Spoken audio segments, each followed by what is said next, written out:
Okay, here's some more things to take note of on the Wingsland Scarlet Minivet. I used the return to home function. It landed okay, and then I went forward to go pick it up, and right when I went to grab it, the thing powered up and started to take off. It was headed somewhere, and I got a nice little battle wound on my finger. Those blades will cut you up. Anyway, so the return to home function, I don't know what it did. It landed properly and the props turned off. I walked forward and I was going to get it and reposition it, and as soon as I got my hand next to it, it started taking off and clipped my finger. One of the other times I used the return to home function, it came down too fast and actually bounced. So after those two mishaps, now for the return home function, I'm not going to let it land or even get close to the ground. It's tipped over once, it had a hard landing, bounced once, and then it did that thing where it was headed somewhere after it shut off. So now when I do the return to home, I wait till it gets about 6 feet off the ground and just grab it by its legs and pull it down to the ground and then power it off. It'll eliminate the crashes you have, because yeah, I mean, it works. I took it all the way down the street and got up in those trees and got confused. Those trees way over the... Oh yeah, I forgot the microphone cuts when I zoom.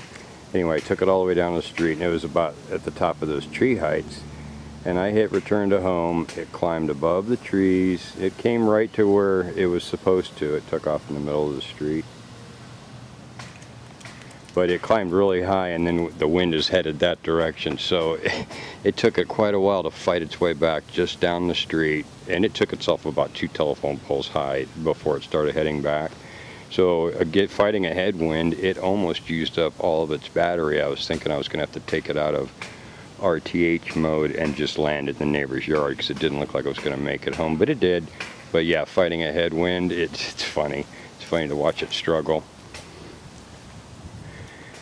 And let's see, I'm on my second set of props now. I had already showed you in a previous video I had chipped some up. Oh yeah, look at my rotors now. The little spin nuts on top, because this thing actually flipped upside down twice, and of course this props were spinning for a minute. So now they're all scored up on the top. It's a battle-worn drone, and it's only 4 days old. And I've already got an injury. You know, the LCD charger takes about as long as the actual battery does to charge from a laptop micro USB. And let's see, another tip would be, anybody looking to purchase this, I would definitely go to the bottom of the page wherever you find it and look in that section where people commonly bought these items to go with it, and get the gimbal guard.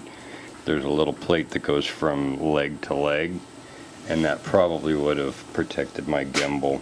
I didn't even know about it, and I had already purchased this and everything, but then I saw a video, and it's just a little bar that clamps on somehow.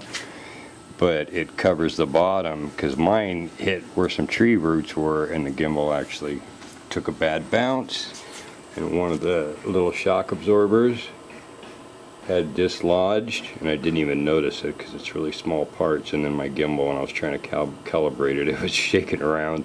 So I took another look, found out that the rubber had worked itself out when it crashed. I fixed that, reran the firmware. Now sometimes in a high wind though, the camera seems to get blown. And that could have just been, you know, it damaged something inside, but it seems to go middle okay, and then when the wind hits it, it'll go to the side, and then you're looking at the legs. So I'm trying to figure out, it might have suffered some kind of irreparable damage, I don't know. Oh yeah, and it did, in the fall, it had actually spun my camera all the way upside down where it shouldn't be able to go, to where your image was reversed, so I had to reverse that back. But then I went through the process of upgrading with the firmware and adjusting the yaw and everything, and it seems to be okay. But the last time I flew it, a big wind took the camera sideways, and it was looking out its leg instead of forward. So I'm not sure what I have to do about that. Getting ready for another flight here in a minute. As you can see though, it's a little bit windy. I wanted to give it, Yeah, I wanted to give it a little less wind to fight against because my battery will last longer. So yep, about an hour. Signing off.